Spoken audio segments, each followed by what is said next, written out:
ओम शांति। 25 अगस्त 2025 बाबा के महावाक्य हैं। बाबा कहते हैं, मीठे बच्चे, कदम कदम पर जो होता है वह कल्याणकारी है। इस ड्रामा में सबसे अधिक कल्याण उनका होता है जो बाप की याद में रहते हैं। प्रश्न है, ड्रामा की किस नूंद को जानने वाले बच्चे अपार खुशी में रह सकते हैं? उत्तर है, जो जानते हैं कि ड्रामा अनुसार अब इस पुरानी दुनिया का विनाश होगा। नेचुरल कैलेमिटीज़ भी होंगी, लेकिन हमारी राजधानी तो स्थापन होनी ही है। इसमें कोई कुछ नहीं कर सकता। भल अवस्थाएं नीचे ऊपर होती रहेंगी, कभी बहुत उमंग, कभी ठंडे ठार हो जाएंगे, लेकिन इसमें मूंझना नहीं है। सभी आत्माओं का बाप भगवान हमको पढ़ा रहे हैं, इस खुशी में रहना है। गीत है, महफिल में जल उठी क्षमा परवाने के लिए। ओम शांति। मीठे मीठे नंबरवार पुरुषार्थ अनुसार चैतन्य परवानों को बाबा याद प्यार दे रहे हैं। तुम सब हो चैतन्य परवाने। बाप को क्षमा भी कहते हैं, परंतु उनको जानते बिल्कुल नहीं है। क्षमा कोई बड़ी नहीं, एक बिंदी है। किसकी भी बुद्धि में नहीं होगा कि हम आत्मा बिंदी हैं। हमारी आत्मा में सारा पार्ट है। आत्मा और परमात्मा का नॉलेज और किसकी बुद्धि में नहीं है। तुम बच्चों को ही बाप ने आकर समझाया है, आत्मा का रियलाइजेशन दिया है। आगे ये पता नहीं था कि आत्मा क्या है और परमात्मा क्या है। इसलिए देह अभिमान के कारण बच्चों में मोह भी है, विकार भी बहुत हैं। भारत कितना ऊंच था, विकार का नाम भी नहीं था। वह था वाइसलेस भारत। अभी है विशेष भारत। कोई भी मनुष्य ऐसे नहीं कहेंगे जैसे बाप समझाते हैं। आज से 5000 वर्ष पहले हमने इनको शिवालय बनाया था। मैंने ही शिवालय स्थापन किया था। कैसे? सो भी तुम अभी समझ रहे हो। तुम जानते हो कदम कदम पर जो होता है वह कल्याणकारी ही है। एक एक दिन जास्ती कल्याणकारी उनका है जो बाप को अच्छी रीति याद कर अपना भी कल्याण करते रहते हैं। यह है ही कल्याणकारी पुरुषोत्तम बनने का युग। बाप की कितनी महिमा है। तुम जानते हो भी सच्चा सच्चा भागवत चल रहा है। द्वापर में जब भक्ति मार्ग शुरू होता है तो पहले पहले तुम भी हीरों का लिंग बनाकर पूजा करते हो। अभी तुमको स्मृति आई है, हम अब पुजारी बने थे तब मंदिर बनाए थे, हीरे माणिक का बनाते थे। वह चित्र तो अभी मिल ना सके। यहाँ तो यह लोग चांदी आदि का बनाकर पूजा करते हैं। ऐसे पुजारियों का भी मान देखो कितना है। शिव की पूजा तो सब करते हैं, लेकिन अब वह बेचारी पूजा तो नहीं है। तो यह भी बच्चे जानते हैं विनाश भी आने का जरूर है। तैयारियां हो रही हैं। नेचुरल कैलेमिटीज़ की भी ड्रामा में नूंद है। कोई कितना भी माथा मारे, तुम्हारी राजधानी तो स्थापन होनी ही है। कोई की भी ताकत नहीं जो इसमें कुछ कर सके। बाकी अवस्थाएं तो नीचे ऊपर होंगी, यह बहुत बड़ी कमाई है। कभी तुम बहुत खुशी में अच्छे ख्यालात में रहेंगे, कभी ठंडे पड़ जाएंगे। यात्रा में भी नीचे ऊपर होते हैं, इसमें भी ऐसे होता है। कभी तो सुबह को उठ बाप को याद करने से बहुत खुशी होती है कि ओहो बाबा हमको पढ़ा रहे हैं, वंडर है। सभी आत्माओं का बाप भगवान हमको पढ़ा रहे हैं। उन्होंने फिर श्री कृष्ण को भगवान समझ लिया है। सारी दुनिया में गीता का मान बहुत है क्योंकि भगवानुवाच है ना, परंतु यह किसको पता नहीं है कि भगवान किसको कहा जाता है। भल कितनी भी पोजीशन वाले बड़े बड़े विद्वान पंडित आदि है, कहते भी हैं गॉड फादर को याद करते हैं, परंतु वह कब आया, क्या आकर किया, यह सब भूल गए हैं। बाप सब बातें समझाते रहते हैं। ड्रामा में यह सब नूंद है। यह रावण राज्य फिर भी होगा और हमको आना पड़ेगा। रावण ही तुमको अज्ञान के घोर अंधियारे में सुला देते हैं। ज्ञान तो सिर्फ एक ज्ञान सागर ही बतलाते हैं जिससे सदगति होती है। सिवाय बाप के और कोई सदगति कर ना सके। सर्व का सदगति दाता एक है। गीता का ज्ञान जो बाप ने सुनाया था वह फिर प्रलोप हो गया। ऐसे नहीं, ये ज्ञान कोई परंपरा चला आता है। औरों के कुरान बाइबल आदि चले आते हैं, विनाश नहीं हो जाते। तुमको तो जो भी ज्ञान मैं देता हूँ इनका कोई शास्त्र बनता नहीं है जो परंपरा अनादि हो जाए। यह तो तुम लिखते हो फिर ख़त्म कर देते हो। यह तो सब नेचुरल जल कर ख़त्म हो जाएंगे। बाप ने कल्प पहले भी कहा था, अभी भी तुमको कह रहे हैं। यह ज्ञान तुमको मिलता है फिर प्रलब्ध जाकर पाते हो। फिर इस ज्ञान की दरकार नहीं रहती। भक्ति मार्ग में सब शास्त्र हैं। बाबा तुमको कोई गीता पढ़कर नहीं सुनाते, वह तो राजयोग की शिक्षा देते हैं, जिसका फिर भक्ति मार्ग में शास्त्र बनाते हैं तो अगड़म बगड़म कर देते हैं। तो तुम्हारी मूल बात है कि गीता का ज्ञान किसने दिया? उनका नाम बदली कर दिया, और कोई के भी नाम बदली नहीं हुए हैं। सबके मुख्य धर्म शास्त्र है ना। इसमें मुख्य है डिटिज़म, इस्लामिज़म, बुद्धिज़्म।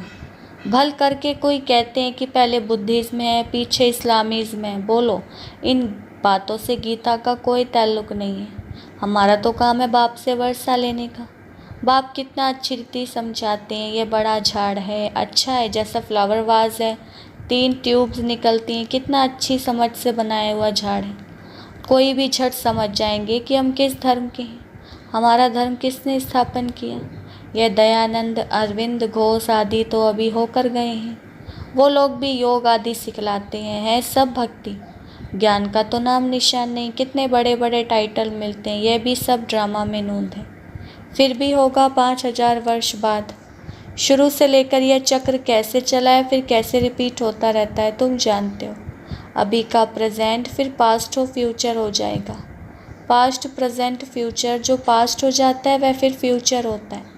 इस समय तुमको नॉलेज मिलती है, फिर तुम राजा ही लेते हो। इन देवताओं का राज्य था ना उस समय, और कोई का राज्य नहीं था।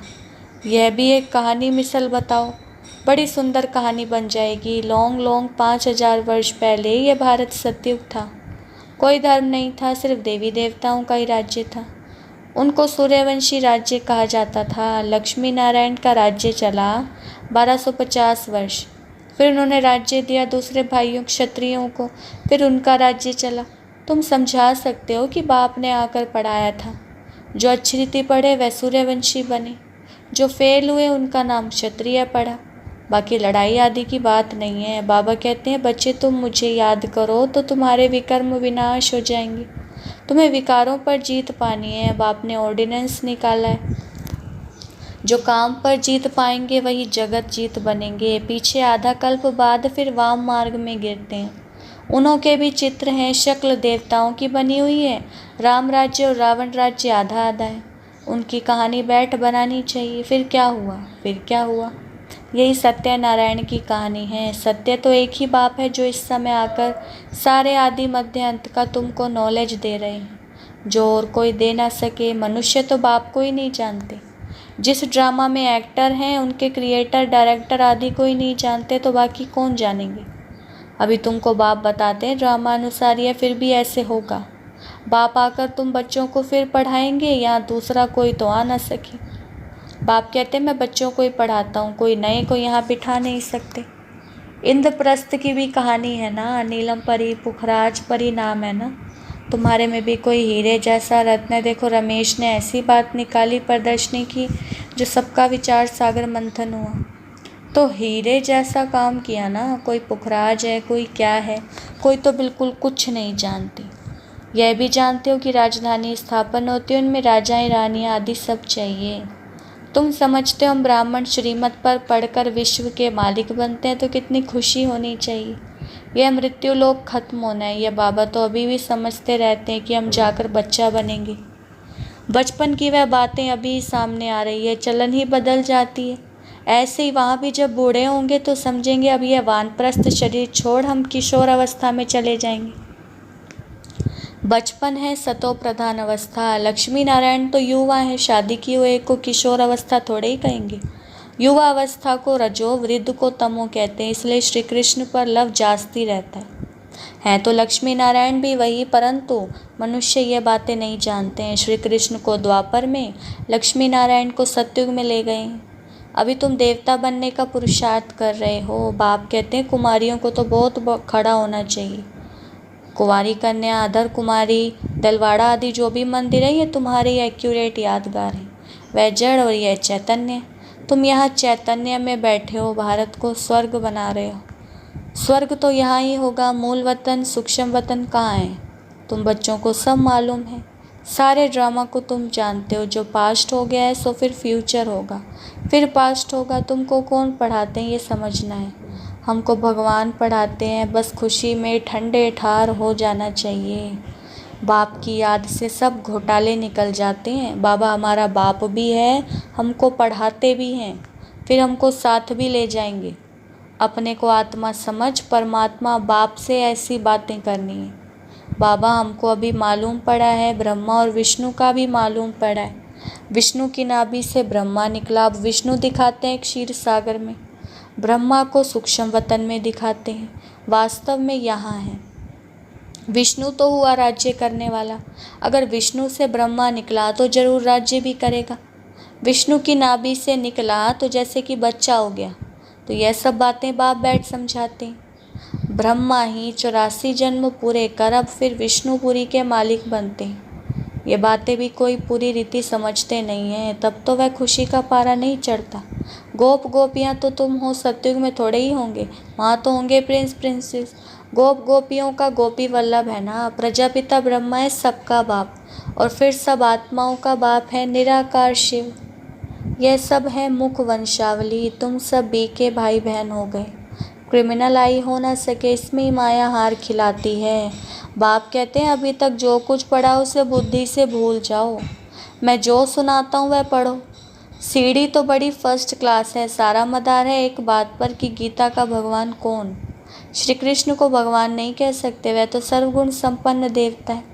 उनका नाम गीता में दे दिया है, सावरा भी उनको बनाया है, और फिर लक्ष्मी नारायण को भी सावरा कर देते। कोई हिसाब किताब ही नहीं, रामचंद्र को भी काला कर देते। बाप कहते हैं काम चिता पर बैठने से सावरा हुआ है ना, नाम करके एक का लिया जाता है। तुम सब ब्राह्मण हो, अभी तुम ज्ञान चिता पर बैठते हो, शूद्र काम चिता पर बैठे। तो बाप कहते हैं विचार सागर मंथन कर युक्तियाँ निकालो कि कैसे जगाएं। अब तो जागेंगे भी ड्रामा अनुसार ही, क्योंकि ड्रामा बड़ा धीरे धीरे चलता है। अच्छा, मीठे मीठे सिकिलदे बच्चों प्रति माता पिता बाप दादा का याद प्यार और गुड मॉर्निंग। रूहानी बाप की रूहानी बच्चों को नमस्ते। हम रूहानी बच्चों की रूहानी बाप दादा को नमस्ते नमस्ते, गुड मॉर्निंग। धारणा के लिए मुख्य सार पहला पॉइंट है, सदा इसी स्मृति में रहना है कि हम गोपी वल्लभ के गोप गोपियाँ हैं। इसी स्मृति से सदा खुशी का पारा चढ़ा रहे। दूसरा पॉइंट है, अभी तक जो कुछ पढ़ा है उससे बुद्धि से भूल, बाप जो सुनाते हैं वही पढ़ना है। हम भाई बहन हैं, इस स्मृति से क्रिमिनल आई को ख़त्म करना है, माया से हार नहीं खानी है। बाबा ने वरदान दिया है, सेवा द्वारा योग युक्त स्थिति का अनुभव करने वाले रूहानी सेवाधारी भव। वरदान का विस्तार, ब्राह्मण जीवन सेवा का जीवन है। माया से जिंदा रखने का श्रेष्ठ साधन सेवा है। सेवा योग युक्त बनाती है, लेकिन सिर्फ मुख की सेवा नहीं, सुने हुए मधुर बोल का स्वरूप बन सेवा करना, निस्वार्थ सेवा करना, त्याग तपस्या स्वरूप से सेवा करना, हद की कामनाओं से परे निष्काम सेवा करना, इसको कहा जाता है ईश्वरीय व रूहानी सेवा। मुख के साथ मन द्वारा सेवा करना अर्थात मनमना भव स्थिति में स्थित होना। स्लोगन, आकृति को ना देखकर निराकार बाप को देखेंगे तो आकर्षण मूर्त बन जाएंगे। अव्यक्त इशारे सहज योगी बनना है तो परमात्म प्यार के अनुभवी बनो। बाप दादा का बच्चों से इतना प्यार है जो समझते हैं कि हर एक बच्चा मेरे से भी आगे हो। दुनिया में भी जिससे ज़्यादा प्यार होता है उसे अपने से भी आगे बढ़ाते हैं, यही प्यार की निशानी है।